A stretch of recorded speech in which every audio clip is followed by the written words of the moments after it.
Assalomu alaykum azizlar. Bugun sizlar bilan quyidagi misolli yechimni o'rganamiz. Demak, ikkita aylana tashqi uringan va ularga umumiy urinma o'tkazilgan. Shunda ikkita aylananing umumiy uringan nuqtasidan, ikkita aylana uringan, tashqi uringan nuqtasidan ularga o'tkazilgan umumiy urinmaga ikkita kesma tortilgan. Mana ko'rib turganingizdek.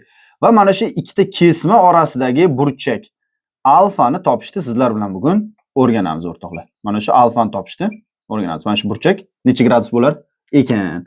Ketdi. Birinchidan, mana bu aylananing markazidan mana bu nuqtaga uringan umumiy urinmaga kesma olib kelamiz. Bilasizlar, aylana markazidan urinmaga radiusni tortib kelsak, har doim 90 gradusda keladi va bu radiusga teng. Endi bundan mana bu nuqtaga ham tortib kelsak, bu ham radius bo'ladi, o'rtoqlar. Va mana bu burchak bilan mana bu burchak o'zaro teng. Buni qandaydir x deydigan bo'lsak, o'rtoqlar, bunisi ham x bo'ladi. Ya'ni nimaga? Mana bu radius bo'lsa, bu ham radius bo'lyapti. Tengyorlik uchburchakligidan mana. Mana burchak x bo'lsa, bunisi ham x bo'ladi. Endi kichkina aylanamizdan ham markazidan mana bu umumiy urinish nuqtasiga tortib kelamiz. Bu kichkina radius deylik va mana bu yerga qarab tortamiz.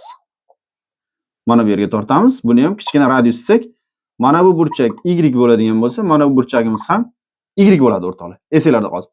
Va ikkalasini markazini tutashtirganimiz umumiy urinmadan o'tgani uchun bitta to'g'ri chiziq hosil qiladi.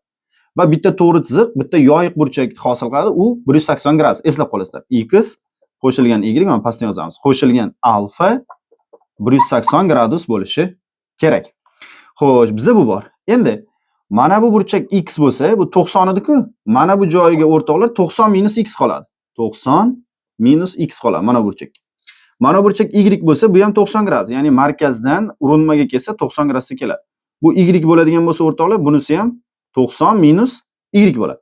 Endi mana bu uch burchakka e'tibor beradigan bo'lsanglar, ichki burchaklar yig'indisi 180 gradus bo'lishi kerak. Ya'ni 90 minus y qo'shilgan 90 minus x va qo'shilgan alfa 180 ni tashkil qiladi, o'rtoqlar. 90 ga 90 180 bo'ladi, bular yo'q bo'lib ketadi. Y bilan x narga tomonga o'tsa, alfa teng bo'ladi x plus y ga. Demak, x plus y imiz alfaga teng. Mana buni joyiga alfa qo'yib qo'yishimiz mumkin. Demak, alfa plus alfa 180 gradus. 2 alfa 180 gradus bo'lyapti. 2 ga bo'lib yuborsak, alfa teng 90 gradus bo'lar ekan. Mana topdik, o'rtoqlar. Demak, ikkita aylana tashqi urinsa va ularga umumiy urinma o'tkazilsa, tashqi uringan nuqtasidan umumiy urinmaga ikkita kesma tortilsa, o'rtoqlar, bu ikkita kesmani orasidagi burchak har doim 90 gradus bo'lar ekan.